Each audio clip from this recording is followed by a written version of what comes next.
Hello students, SB ইনস্টিটিউটের YouTube চ্যানেলে তোমাদের সবাইকে ওয়েলকাম জানিয়ে আমি সুদেশনা বিশ্বাস আবার একটা নতুন জিওগ্রাফির কনসেপ্টের ক্লাস নিয়ে চলে এসেছি।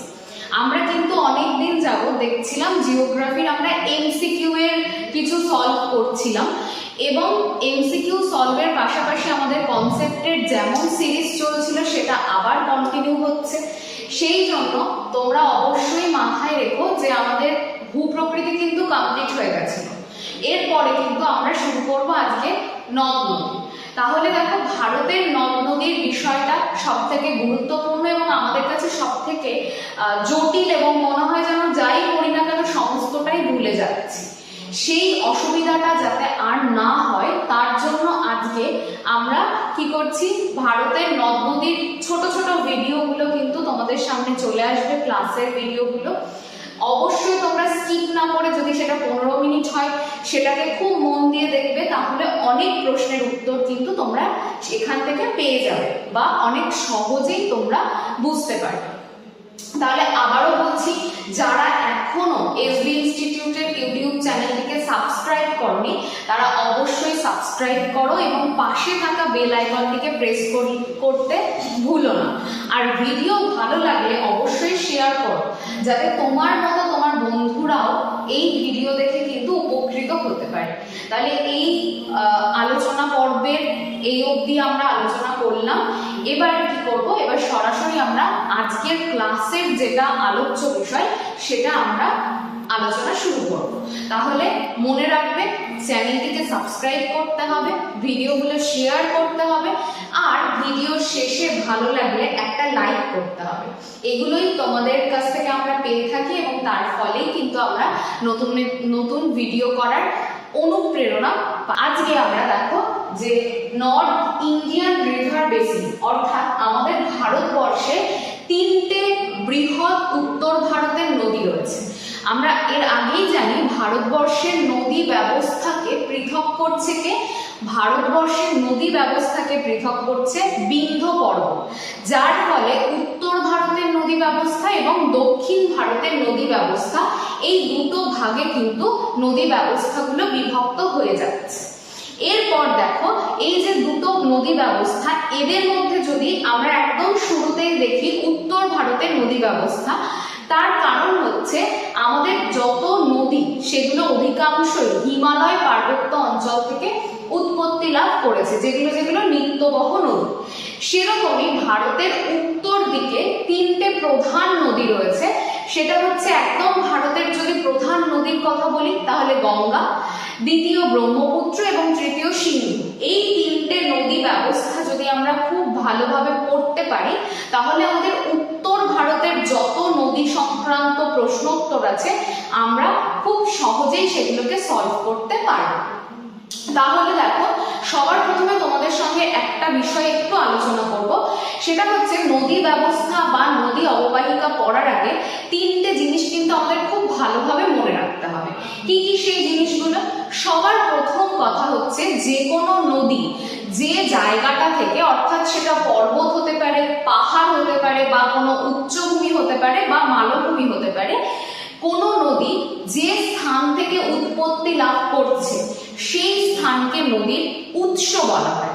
তারপর দেখো আরো একটা বিষয়, নদী উৎস থেকে প্রবাহিত হচ্ছে, সে তার গতিপথে বিভিন্ন জায়গা দিয়ে প্রবাহিত হওয়ার পর সে গিয়ে হয় কোনো হ্রদ বা কোনো জলাশয় কিংবা কোনো সাগর বা মহাসাগরে গিয়ে পতিত হচ্ছে।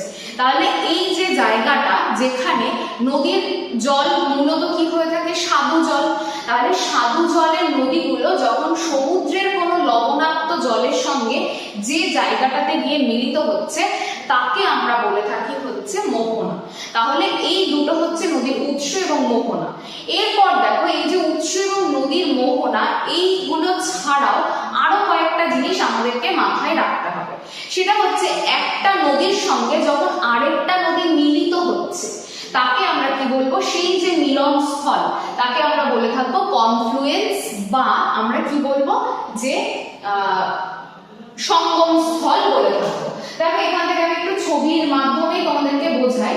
সেটা হচ্ছে, দেখো সবার প্রথমে একটু খেয়াল করো, দেখো যে যদি কোনো একটা নদী ধরলাম আমি এটা কোনো নদীর উৎস, এখান থেকে নদীর উৎপত্তি হয়েছে, নদীটা প্রবাহিত হচ্ছে হয়ে গিয়ে এবার নদীটা কোথায় গিয়ে পড়ছে, কোনো না কোনো সাগর, যেখানে কি রয়েছে, সাগরে রয়েছে হচ্ছে নদীর মোহনা। এই যে নদীর উৎস এবং মোহনা, এর মধ্যে কিন্তু একটা নদী আরেকটা নদীর সঙ্গে মিলিত হচ্ছে, সেগুলোকে আমরা সঙ্গমস্থল বা কনফ্লুয়েন্স বলবো। এছাড়াও দেখো আরো কয়েকটা জিনিস বুঝতে হবে, সেটা হচ্ছে ট্রিবিউটারি আর ডিস্ট্রিবিউটারি। তাহলে এই দুটো কি, উপনদী এবং শাখা নদী। ধরো এইটা হচ্ছে একদম প্রধান নদী, এই নদীটার সঙ্গে যখন অন্য জায়গা থেকে কোনো ছোট নদী এসে মিলিত হচ্ছে, এরকম একাধিক হতে পারে, ছোট নদীগুলো যখন এসে মিলিত হচ্ছে তখন সেটাকে আমরা কি বলবো, উপনদী বলবো। যখন প্রধান নদীর সঙ্গে কোনো ছোট নদী এসে মিলিত হয় তাকে আমরা বলবো উপনদী। আর প্রধান নদী থেকে যদি আমরা দেখতে পাই যে প্রধান নদী থেকে কোনো একটা নদী আলাদাভাবে বিভক্ত হয়ে যাচ্ছে, প্রধান নদী থেকে আলাদাভাবে বিভক্ত হচ্ছে যে সমস্ত নদী, তাকে আমরা কি বলবো, তাকে বলবো হচ্ছে শাখা নদী। এই জিনিসগুলো একটুখানি মনে রাখতে হবে। যদি কি হয়, যদি কোনো ছোট নদী এসে প্রধান নদীর সঙ্গে মিলিত হয় তাহলে সেটাকে আমরা বলে থাকবো উপনদী। আর যদি প্রধান নদী থেকে কোনো ছোট নদী বিভক্ত হয় বা বেরোয় তাকে আমরা বলবো হচ্ছে শাখা নদী। তাহলে নদীর উৎস থেকে মোহনা পর্যন্ত এরকম প্রত্যেকটা বড় নদী কিন্তু অনেক শাখা নদী এবং তার সাথে উপনদী রয়েছে। তাহলে ভালো করে একটু খেয়াল করো, যদি আমরা এই জায়গাটাকে পুরোটাকে মার্ক করি যে একটা নদীর গতিপথ হিসেবে, তাহলে দেখো একটা জিনিস ভালো করে বুঝে নাও যে এখানে হচ্ছে নদীর উৎস আর এই জায়গাটা হচ্ছে নদীর মোহনা। নদীর উৎস থেকে সৃষ্টি হয়ে যতদূর পর্যন্ত মোহনা অবধি আসছে তার মধ্যে দেখো নদীতে এসে প্রচুর উপনদী মিলিত হচ্ছে, আবার প্রধান নদী থেকে প্রচুর শাখা নদী কিন্তু বাইরে বের হয়ে যাচ্ছে শাখা প্রশাখার মতো। তাহলে এই যে নদী, প্রধান নদী এবং তার উপনদী এবং শাখা নদী যতটা অঞ্চল জুড়ে বিস্তৃত, ধরে নিলাম আমি এটা হচ্ছে গঙ্গা, অর্থাৎ এটা হচ্ছে একদম প্রধান নদী বা মূল নদী। এর সঙ্গে দেখো কিছু নদী আছে যারা বাইরে বেরিয়ে যাচ্ছে, তারা হচ্ছে শাখা নদী। এখানে দেখো কিছু প্রধান নদী থেকে শাখা প্রশাখা বেরোচ্ছে, এগুলো হচ্ছে শাখা নদী। আর অসংখ্য ছোট নদীগুলো এসে প্রধান নদীর সঙ্গে মিলিত হচ্ছে, এটাকে বলা হচ্ছে উপনদী। তাহলে উপনদী এবং শাখা নদী এই সমস্তটা মিলিয়ে উৎস থেকে মোহনা পর্যন্ত যতটা অঞ্চল জুড়ে বিস্তৃত সেটাকেই আমরা কি বলে থাকি, সেটাকেই রিভার বেসিন বলে থাকি। তাহলে রিভার বেসিন কাকে বলছে, প্রধান নদী থেকে একদম মোহনা পর্যন্ত যত উপনদী এবং শাখা নদী যতটা অঞ্চল জুড়ে বিস্তৃত সেটাই হচ্ছে একটা নদীর অববাহিকা বা রিভার বেসিন নামে আমাদের কাছে পরিচিত। তাহলে আশা করা যায় যে উপনদী, শাখা নদী এবং এই যে বিষয়গুলো, এগুলোর যে কনফিউশন চলছিল সেটা আর চলবে না বলেই আশা করা যাবে। গঙ্গার বিষয়বস্তুটা নিয়ে, যে গঙ্গার উৎস কোথায়, মোহনা কোথায়, এবং সেই রেসপেক্টেই আমরা আলোচনা করব। দেখো সবার প্রথম কথা হচ্ছে যে যদি আমরা দেখি একটু যে গঙ্গার উৎসের কথা, তাহলে দেখো সবার প্রথমেই একটা কথা না বললেই নয়, ভারতের বৃহত্তম এবং প্রধান নদী যেটা কি করছে, যেটা ভূপৃষ্ঠের অধিকাংশ জল, ভূপৃষ্ঠের ওপরে থাকা জল বহন করছে ভারতের, সেই বৃহত্তম এবং দীর্ঘতম নদী হচ্ছে গঙ্গা। গঙ্গা কোথা থেকে, গঙ্গা উত্তরাখণ্ডের উত্তর কাশী জেলার গোমুখ গুহা থেকে কি করছে, উৎপত্তি লাভ করছে। কিন্তু যেখানে গঙ্গার উৎপত্তি সেখানে গঙ্গার নাম কিন্তু কি রয়েছে, ভাগীরথী রয়েছে। তাহলে গঙ্গোত্রী হিমবাহের গোমুখ গুহা থেকে যেখানে গঙ্গাটা উৎপত্তি লাভ করছে সেখানে নামটা হচ্ছে ভাগীরথী। এরপর দেখো ভাগীরথী দেবপ্রয়াগে কার সঙ্গে, অলকানন্দার সঙ্গে। এই অলকানন্দা নদীটা কোথা থেকে উৎপত্তি লাভ করছে, উত্তরাখণ্ডের শতপান্ত গ্লেসিয়ার বা শতপান্ত হিমবাহ থেকে উৎপত্তি লাভ করে দেবপ্রয়াগে এসে ভাগীরথীর সঙ্গে মিলিত হচ্ছে, হওয়ার পর গঙ্গা নাম নিয়ে এটা প্রবাহিত হচ্ছে। তাহলে এটা কিন্তু খুব ভালোভাবে মনে রাখবে। এরপর দেখো গঙ্গাকে আমরা কি বলে থাকি, গঙ্গাকে বলি আমরা আদর্শ নদী, অর্থাৎ গঙ্গার উচ্চগতি, মধ্যগতি গতি, তিনটে গতি কিন্তু বর্তমান। সেই জন্য যখন কোনো নদীর উচ্চ, মধ্য এবং নিম্ন তিনটে গতি বর্তমান থাকে তাকে আমরা বলে থাকি আদর্শ নদী, যেরকম গঙ্গাকে বলা হয়। এবার দেখো গঙ্গার যদি আমরা দেখি, উৎসস্থলে তো ভাগীরথী নাম। তারপর দেখো এই যে জায়গাটা একটু মনে রাখতে হবে যে গঙ্গা যতক্ষণ হরিদ্বারে এসে না পৌঁছাচ্ছে, অর্থাৎ উত্তরাখণ্ডের গঙ্গোত্রী হিমবাহের গোমুখ গুহা থেকে হরিদ্বার পর্যন্ত গঙ্গার কি রয়েছে, উচ্চ গতি রয়েছে। উচ্চ গতি কত কিলোমিটার দীর্ঘ? উচ্চ গতি 280 কিলোমিটার দীর্ঘ। তাহলে এটাও মনে রাখবে, গঙ্গার যদি টোটাল লেন্থ জিজ্ঞাসা করে তাও আমরা বলতে পারবো যে গঙ্গার টোটাল লেন্থ কিন্তু 2525 কিমি, তাই তো? আমরা এটা মোটামুটি ভাবে সবাই প্রত্যেকেই জানি 2525 কিমি। কিন্তু এখানে মনে রাখবে গঙ্গার উচ্চ গতি কিন্তু সব থেকে কম দীর্ঘ, এটা হচ্ছে 280 কিলোমিটার দীর্ঘ। এরপর দেখো যখনই উচ্চ গতি কমপ্লিট হলো, অর্থাৎ হরিদ্বারে এসে গঙ্গা পড়লো, সেখান থেকে শুরু হয়ে যাচ্ছে গঙ্গার মধ্য গতি, অর্থাৎ হরিদ্বারে এসে গঙ্গা প্রথম সমভূমিতে এসে পড়ছে। তাহলে দেখো হরিদ্বার থেকে গঙ্গা প্রথম সমভূমিতে প্রবেশ করছে। তাহলে হরিদ্বার থেকে রাজমহল পাহাড় পর্যন্ত গঙ্গার কোন গতি দেখতে পাই? মধ্য গতি, যেটা সব থেকে দীর্ঘ গতি, প্রায় 1270 কিলোমিটার এই গতিটা দীর্ঘ। তাহলে মধ্য গতি দেখো কতটা দীর্ঘ, প্রায় 1270 কিলোমিটার দীর্ঘ। এরপর দেখো আরো একটা জিনিস, এই যে উত্তরপ্রদেশের এলাহাবাদের কাছে একটা সঙ্গম রয়েছে, যেটা আমরা প্রত্যেকে জানি ত্রিবেণী সঙ্গম নামে আমাদের কাছে পরিচিত। তাহলে ত্রিবেণী সঙ্গম মানে কি? এখানে তিনটে নদী এসে মিলিত হচ্ছে। তাহলে এই জায়গাটাকে খেয়াল করো, গঙ্গা, যমুনা এবং সরস্বতী, যে নদীটাকে বলা হয় যে মুনিদের অভিশাপে সরস্বতী নদীটা কি করছে? মাটির নিচ দিয়ে প্রবাহিত হচ্ছে। এটা কিন্তু সম্পূর্ণ মাইথোলজিক্যাল থট থেকে বলা হয়। এমনিতে বলা হয় এটা কিন্তু ভূগর্ভস্থ নদী, মানে ভৌগোলিকদের ভাষায় এটা কিন্তু বিভিন্ন ভূতাত্ত্বিক কারণে এটা কিন্তু মাটির নিচ দিয়ে প্রবাহিত হচ্ছে, অর্থাৎ এটা ভূগর্ভস্থ নদী। তাহলে এই যে আমরা বারবার ত্রিবেণী সঙ্গমের কথা জানি বা শুনি, তাহলে সেটা কোথা থেকে, সেটাতে কি কি রয়েছে? সেটা রয়েছে উত্তরপ্রদেশের এলাহাবাদে। কে কে?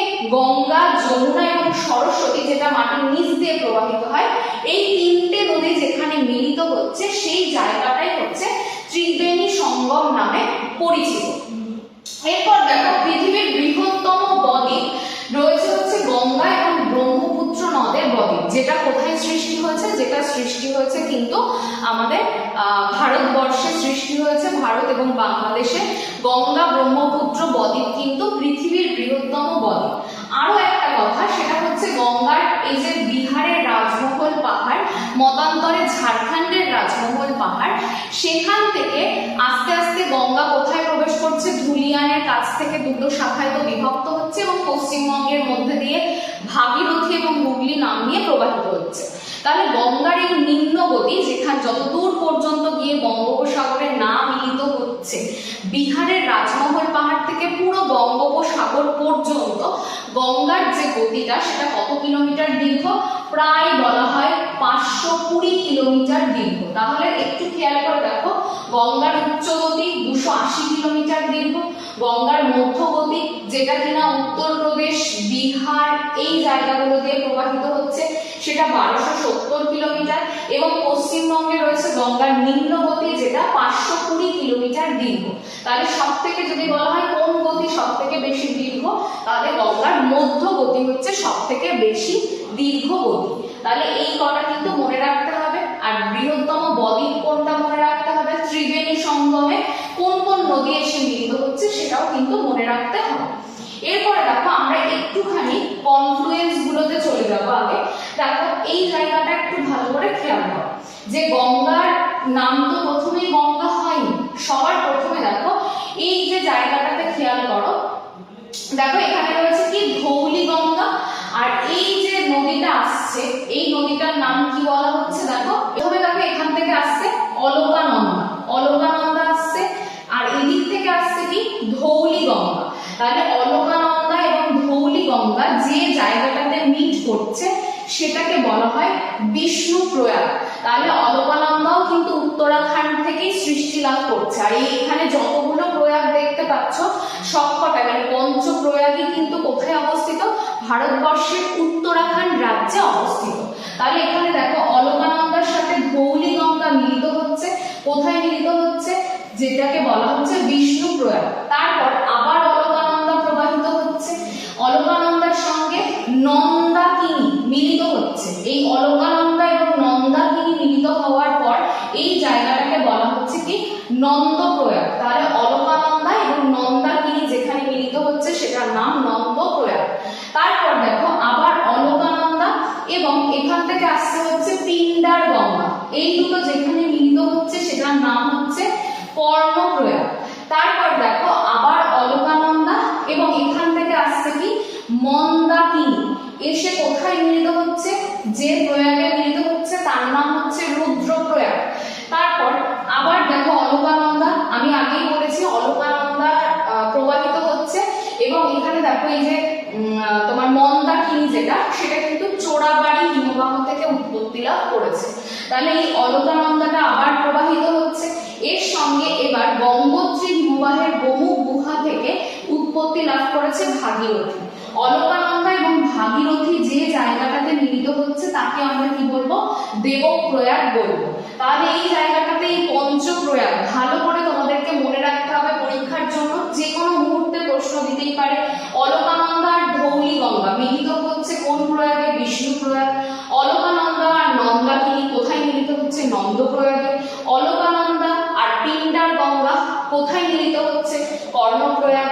অলকানন্দা আর মন্দাকিনী মিলিত হচ্ছে কোথায়? রুদ্রপ্রয়াগ। আবার দেখো অলকানন্দা এবং ভাগীরথী মিলিত হচ্ছে কোথায়? সেটা হচ্ছে দেবপ্রয়াগ। তাহলে এটা তো মনে রাখবে, তার সঙ্গে ত্রিবেণী সঙ্গমটাও কিন্তু মনে রাখবে। এই পাঁচটা কনফ্লুয়েন্সের পাশাপাশি আমরা সবকটাই কোন স্টেটে দেখতে পাচ্ছি? উত্তরাখণ্ডে দেখতে পাচ্ছি। উত্তরাখণ্ডে দেখতে পাচ্ছি না, এখানে সবকটা যতগুলো পঞ্চপ্রয়াগ রয়েছে সবকটাই উত্তরাখণ্ডে দেখা যায়।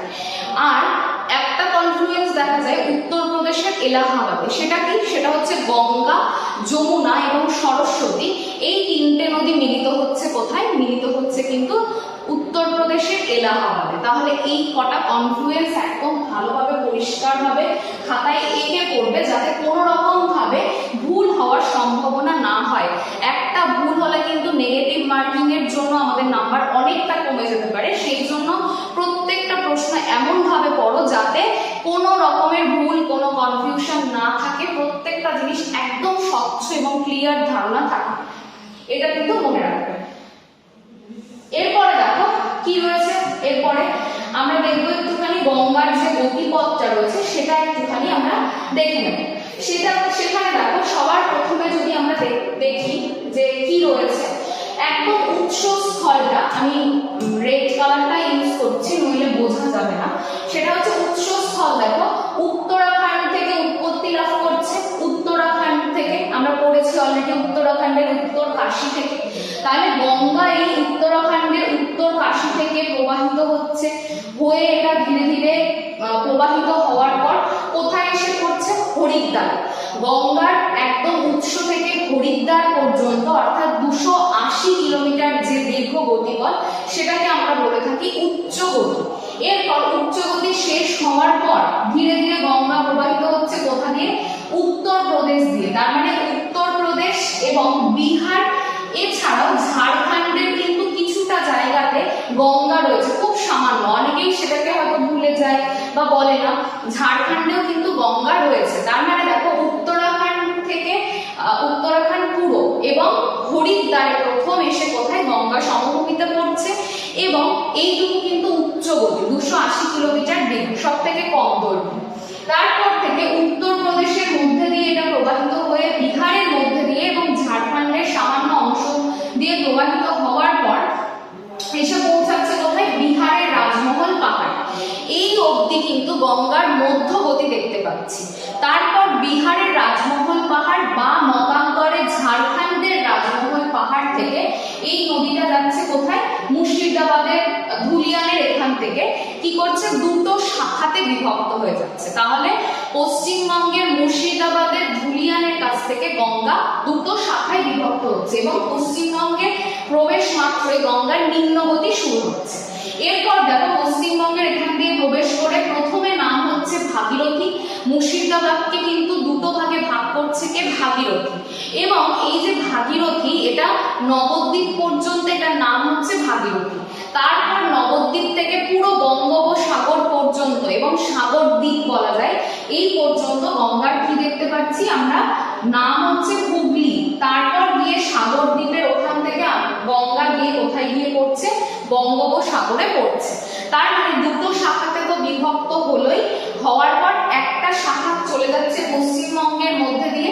প্রথমে নাম ভাগীরথী এবং কলকাতা সংলগ্ন এবং বঙ্গোপসাগর সংলগ্ন অঞ্চলে এই নদীটার নাম হচ্ছে হুগলি। তাহলে তারপর সেটা বঙ্গোপসাগরে পতিত হচ্ছে। আরেকটা শাখা দেখো কোথা দিয়ে নবাবগঞ্জের মধ্যে দিয়ে বাংলাদেশে প্রবেশ করে পদ্মা নাম নিয়ে বাংলাদেশে প্রবাহিত হচ্ছে, এবং পরবর্তীকালে কিন্তু এই পদ্মাটাই কার সাথে ব্রহ্মপুত্র যেটার বাংলাদেশের নাম কি যমুনা, তাহলে এই দুটো কিন্তু একসাথে মিলিত হয়ে পরবর্তীতে কিন্তু বঙ্গোপসাগরে গিয়ে পড়ছে।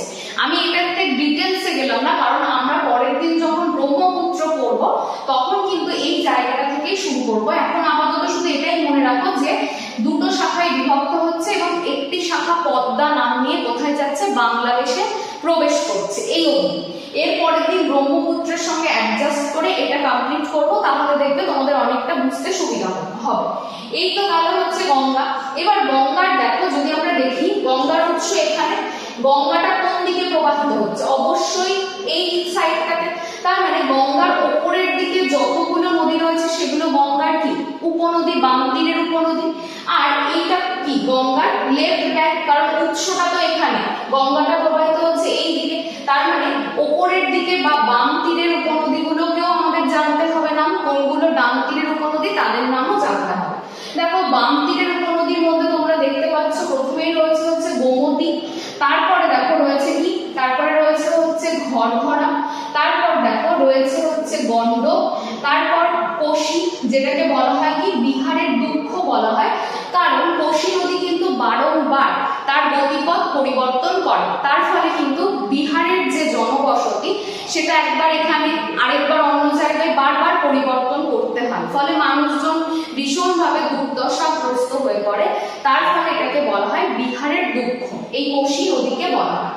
তাহলে এই কটা চলে গেল, এই যে কোশি, গন্ডক, ঘরঘরা, গোমতী, এবং আরো একটা জিনিস মনে রাখবে সেটা হচ্ছে রামগঙ্গা। এই সবকটা গঙ্গার বাম তীরের উপনদী। এরপর দেখো গঙ্গার ডান তীরের উপনদী যদি আমরা খেয়াল করি প্রথমেই দেখতে পাবো সেটা হচ্ছে চম্বল। তোমরা প্রত্যেকেই জানো চম্বলে কি রয়েছে, প্রথমেই যেটা বলবো সেটা হচ্ছে যমুনার কথা বলবো। হ্যাঁ, যেটা গঙ্গার দীর্ঘতম, যমুনা বলা হয় এটাকে, গঙ্গার দীর্ঘতম উপনদী হচ্ছে যমুনা। এবং এইটা কিন্তু পুরো ভারতে যত উপনদী রয়েছে তাদের মধ্যে দীর্ঘতম কিন্তু এই যমুনা বা যমুনা যে উপনদীটা সব থেকে ভালো যমুনা বলা, কারণ যমুনা কিন্তু আরেকটা নদী রয়েছে যেটা ব্রহ্মপুত্র বাংলাদেশে প্রবেশ করার পর যার নাম হচ্ছে যমুনা। তাহলে এই যমুনা কিন্তু গঙ্গার একটা ডান তীরের উপনদী, সেটা ভালোভাবে মনে রাখবে। আর এটা ভারতের দীর্ঘতম উপনদী। এবার দেখো যমুনারই উপনদী হচ্ছে কি চম্বল। তাহলে চম্বল গিয়ে কার সাথে মিলিত হচ্ছে, সরাসরি গঙ্গার সাথে না, কার সাথে যমুনার সাথে মিলিত হচ্ছে। আবার এই জায়গাটাতে দেখো বানস বলে একটা উপনদী রয়েছে যেটা গিয়ে কিন্তু কার সাথে মিলিত হচ্ছে চম্বলের সাথে। তাহলে এটাও মনে রাখবে। আর চম্বল নদী জানো প্রত্যেকে যে মধ্যপ্রদেশে একটা গভীর গিরিখাত, মানে প্রচন্ড পরিমাণে র্যাভাইন ক্ষয়ের দ্বারা কিন্তু একটা ব্যাডল্যান্ড বা গিরিখাত তৈরি করে ফেলেছে, এতটাই সয়েল ইরোশন হয়েছে। তারপর দেখো আরেকটা দেখতে পাবে যমুনারই উপনদী, সেটা হচ্ছে বেতোয়া, এটাও মনে রাখবে। এরপর দেখো গঙ্গার সাথে মিলিত হচ্ছে কে টমস, আরেকটা ডান তীরের উপনদী। এরপর দেখো আরেকটা নদী রয়েছে সেটাকে কি বলা হচ্ছে, সেটা হচ্ছে সোন। এবং এছাড়াও দেখো ভাগীরথী হুগলির সাথে, মানে হুগলির সাথে মিলিত হচ্ছে কে দামোদর। তাহলে এগুলো সবকটাই হচ্ছে গঙ্গার ডান তীরের উপনদী। সবকটা একটু মনে রাখবে, কে কোন তীরে রয়েছে সেটা কিন্তু খুব ভালোভাবে আমাদেরকে পড়তে হবে। এবার দেখো একটা জায়গাতে লিস্ট করা হয়েছে, সেই লিস্টটা থেকে আমরা দেখে নেব যে কোথায় কি রয়েছে। সেটা হচ্ছে কি বলা হচ্ছে যে রাইট ব্যাংকে দেখো যমুনা রয়েছে, এই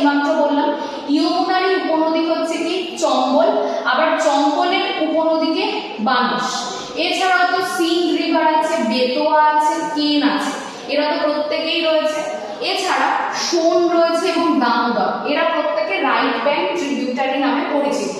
লেফট ব্যাংক ট্রিবিউটারির মধ্যে প্রথমে আছে কে? রামগঙ্গা, তারপরে গোমতী, ঘরঘরা, কালী নদী যেটা নেপালের মধ্যে দিয়ে প্রবাহিত হচ্ছে, গন্ডক, বুড়িগন্ডক, তারপরে কোশি রিভার যেটা বিহারের দুঃখ নামে পরিচিত।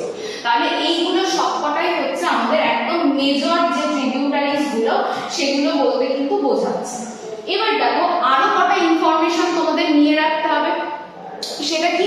এই যে যমুনা বা যমুনা, এটাকে বলা হয় গঙ্গার দীর্ঘতম উপনদী এবং তার সাথে পুরো ভারতে যত উপনদী রয়েছে তাদের মধ্যে এটা হচ্ছে সব থেকে দীর্ঘতম। এটা একটা আমার মাথায় রাখছো।